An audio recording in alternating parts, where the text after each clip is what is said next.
కొడంగల్ నియోజకవర్గ పరిధిలో నూతనంగా ఎన్నికైన సర్పంచులకు నిర్వహించిన సన్మాన కార్యక్రమంలో సీఎం రేవంత్ రెడ్డి ముఖ్య అతిథిగా పాల్గొన్నారు. ఈ సందర్భంగా సర్పంచులకు తీపి కబురు చెప్పారు. గ్రామాల అభివృద్ధి కోసం ఇకపై సర్పంచులకు నేరుగా నిధులు అందిస్తామని ప్రకటించారు. పెద్ద గ్రామాలకు 10 లక్షలు, చిన్న గ్రామాలకు 5 లక్షల చొప్పున ప్రత్యేక అభివృద్ధి నిధిగా ఇవ్వనున్నట్లు తెలిపారు. ఈ నిధులు మంత్రులు, ఎమ్మెల్యేలు, ఎంపీల జోక్యం లేకుండా నేరుగా గ్రామ పంచాయతీలకు అందుతాయని సీఎం స్పష్టం చేశారు. దీని ద్వారా గ్రామాల్లో అభివృద్ధి పనులు వేగవంతం అవుతాయని పేర్కొన్నారు. అలాగే గ్రామాల్లో అర్హులైన ప్రతి ఒక్కరికి రేషన్ కార్డులు జారీ చేస్తామని హామీ ఇచ్చారు. ఈ వేదిక మీద నుంచి రాష్ట్రంలో గెలిచిన 12,706 మంది సర్పంచులకు నేను సూచన చేస్తున్నా. ప్రత్యేకంగా స్పెషల్ డెవలప్మెంట్ ఫండ్ చిన్న గ్రామాలకు 5 లక్షలు, పెద్ద గ్రామాలకు 10 లక్షలు యథావిధిగా మీ గ్రామాలకు వచ్చే నిధులు కాకుండా స్పెషల్ డెవలప్మెంట్ ఫండ్ ముఖ్యమంత్రి నిధి నుంచి మేజర్ గ్రామ పంచాయతీలకు 10 లక్షలు, చిన్న గ్రామ పంచాయతీలకు 5 లక్షలు నూతన సంవత్సరంలో మీకు ఇచ్చే బాధ్యత నాది అని ఈ వేదిక మీద నుంచి తెలిసినాం. ఇవాళ మీ గ్రామంలో ఎవరికైనా రేషన్ కార్డులు రాకపోతే గ్రామ సర్పంచులందరికీ విజ్ఞప్తి చేస్తున్నా, ఇల్లు తిరగండి, పేర్లు రాసుకోండి, ప్రతి ఇంటికి రేషన్ కార్డు ఇచ్చే బాధ్యత రాష్ట్ర ప్రభుత్వం తీసుకుంటుంది. దాంతో మీకు గ్రామాల మీద పట్టు పెరుగుతుంది.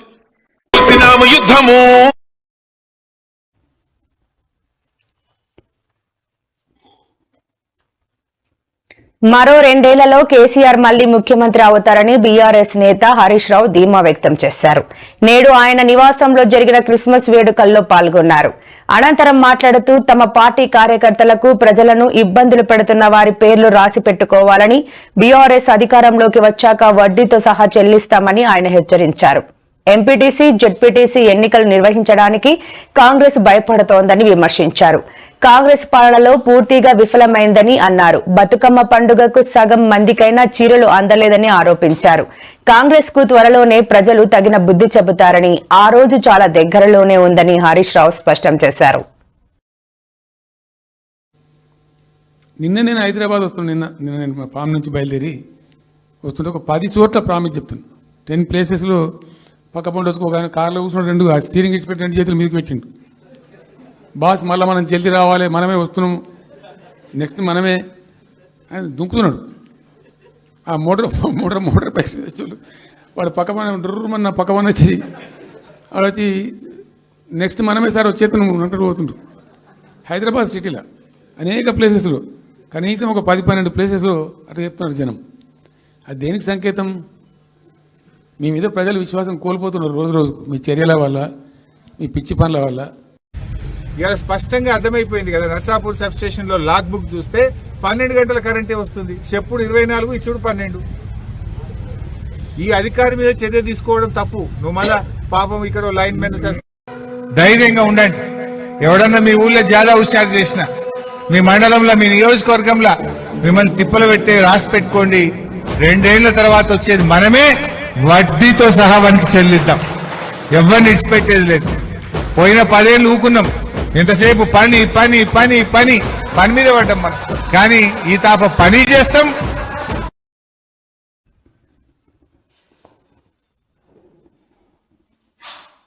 తెలంగాణలోని గ్రామ పంచాయతీలకు నిధుల విడుదల విషయంలో కేంద్ర మంత్రి బండి సంజయ్ కాంగ్రెస్ ప్రభుత్వంపై విరుచుకుపడ్డారు.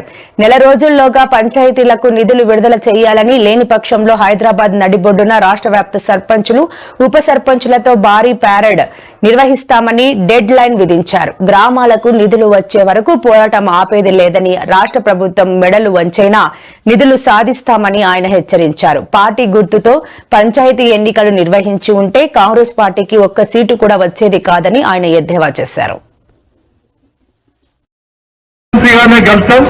ఈ కాంగ్రెస్ పార్టీ మెడల్ కడతాం, ప్రజల్లో కూడా తిరుగుబాటు ఏంటో చూపెడతాము. ఇలా భారతీయ జనతా పార్టీ గెలిచిన సర్పంచులు, వార్డు మెంబర్లు, ఉప సర్పంచులు, దాంతోపాటు భారతీయ జనతా పార్టీ కార్యకర్తలు దమ్మిందో పక్కా చూపెడతాం, తీయటం దాటపచ్చండి. మేము కొట్లాడుకు పార్టీలకు అతీతంగా అన్ని పార్టీల సర్పంచులు మాత్రం కలిసి వస్తే మీ గ్రామానికి నిధులు వస్తాయి.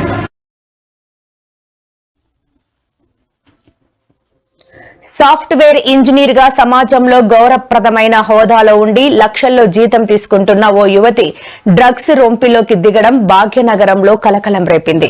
కాకినాడ నుంచి హైదరాబాద్ కు వచ్చి ఓ ప్రముఖ ఐటీ కంపెనీలో సాఫ్ట్వేర్ ఇంజనీర్ గా పనిచేస్తున్న సుష్మిత తన బాయ్ ఫ్రెండ్ ఇమాన్యుల్ తో కలిసి డ్రగ్స్ విక్రయిస్తూ పోలీసులకు అడ్డంగా బుక్ అయింది. విలాసాలకు అలవాటు పడి తక్కువ సమయంలో ఎక్కువ డబ్బు సంపాదించాలనే ఆశతో వీరిద్దరూ కలిసి ఈ డ్రగ్ నెట్వర్క్ ను నడుపుతున్నట్లు పోలీసులు గుర్తించారు. చిక్కడపల్లిలో వీరి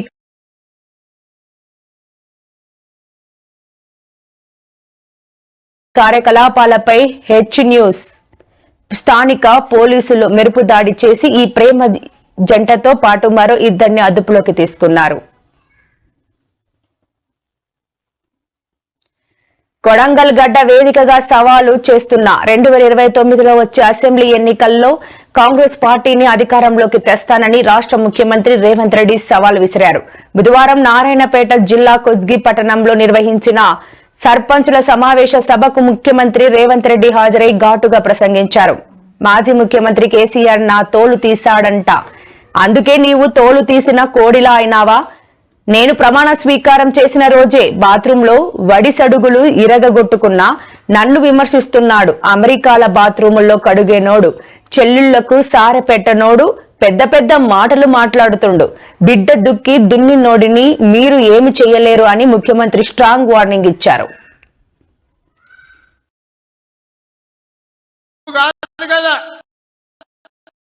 నడుముకు రాయి కట్టుకొని ఆడ ఉన్న మల్లన్న సాగర్ లో దుంకి చచ్చిపోతావు.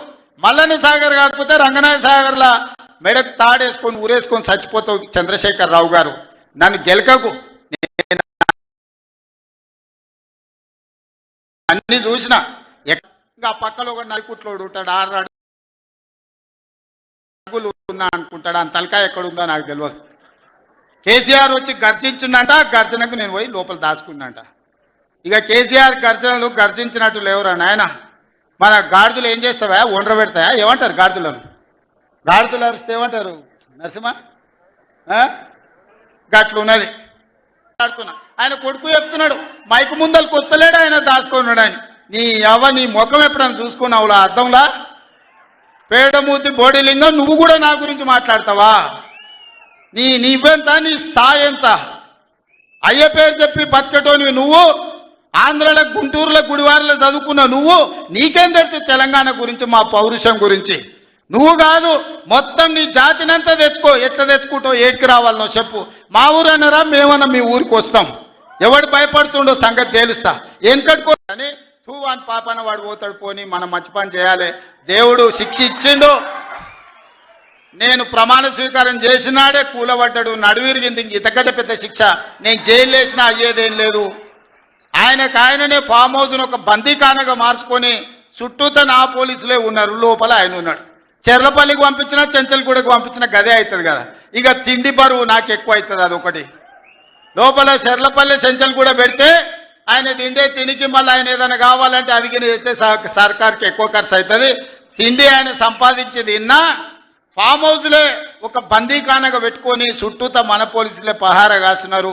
ఇక ఆయన చేసిన పాపాలకు ఆయననే పోతాడని ఊరుకున్నా. నేను ప్రమాణ స్వీకారం చేయడానికి పోయిన రోజే మంచం మీద నుంచి బోర్ల పడి మక్కెలు ఇరిగి మూలకు పడ్డాడు. ఇక ఆయన నిన్నొచ్చి పెద్ద మనిషిలాగా మంచి చెప్తాడేమో అనుకున్నా. తోలు తీస్తా అని అన్నాడు. తోలు తీస్తాడంటేనే ఇక నేను చెప్పదలుచుకున్నా, అయ్యేగా నా సంగతి వదులు కానీ మా సర్పంచులు వచ్చిండ్రు, రా ఏ తోలు తీస్తావరా? నీ తోలు తీసుడు కాదు, నిన్ను చీరి చింత కట్టి చింతమడకల ఏలాడేసి కొడతారో లేదో మా సర్పంచులు, రా కొడంగల్కి వస్తావా లేకపోతే మమ్మల్ని చింతమడకకు రమ్మంటావా? మా సర్పంచులను దోల్తా. సోయి లేని మాటలు, స్థాయి లేని విమర్శలు. ఒక్కటన్నా అక్కడికి వచ్చే మాట మాట్లాడేండా అంటున్నాడు. ఈ అవ్వ లాగులో తొండలు ఇచ్చి కొత్త బిడ్డ నేను అనుకుంటున్నావేమో.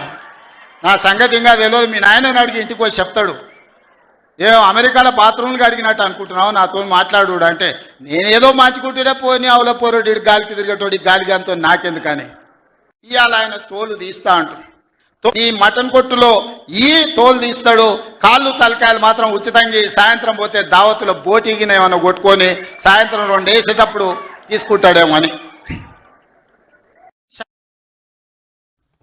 ఏపీ మాజీ సీఎం వైసీపీ అధినేత వైఎస్ జగన్మోహన్ రెడ్డి అస్వస్థతకు గురయ్యారు. ఆయన జ్వరంతో బాధపడుతున్నట్లు సమాచారం. ఆరోగ్య పరిస్థితిని దృష్టిలో ఉంచుకుని వైద్యులు ఆయనకు పూర్తి విశ్రాంతి అవసరమని సూచించారు. ఈ నేపథ్యంలో ఇవాళ జరగాల్సిన పులివెందుల పర్యటనకు సంబంధించిన అన్ని కార్యక్రమాలను ఆయన రద్దు చేసుకున్నారు. వైఎస్ జగన్ త్వరగా కోలుకుని ప్రజా కార్యక్రమాల్లో పాల్గొనాలని పార్టీ శ్రేణులు, అభిమానులు ఆకాంక్షిస్తున్నారు.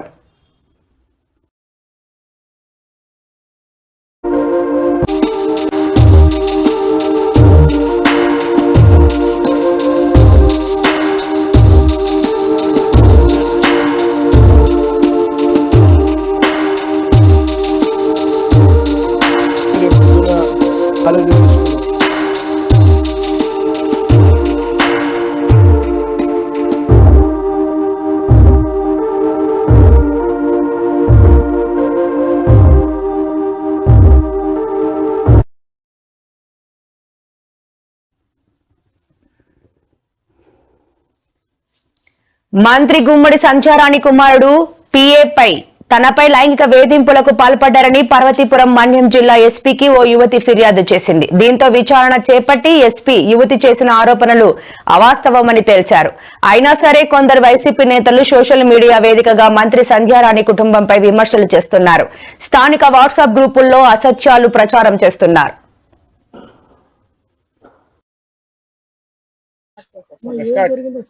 రోజు చెప్తున్నారు కదా, ఇప్పుడు ఎందుకు వచ్చారమ్మా?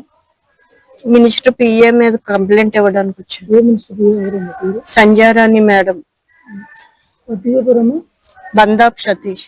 ఏమన్నారు? ఎందుకమ్మా? సెక్సువల్ గా అరెస్ట్ చేస్తున్నారు, కొంతమంది టీడీపీ నాయకుల దగ్గరకు వెళ్ళమంటున్నాడు, ఫోర్స్ చేస్తున్నాడు. దేనికోసం పెడుతున్నాడు, సెక్సువల్ గా ఇబ్బంది పెడుతున్నాడు, నా డబ్బులు తీసుకొని నన్ను కొట్టడం తిట్టడం చేస్తున్నాడు అని వచ్చాను సార్. మినిస్టర్ ఏ మినిస్టర్ అమ్మా? Sandhyarani madam sir.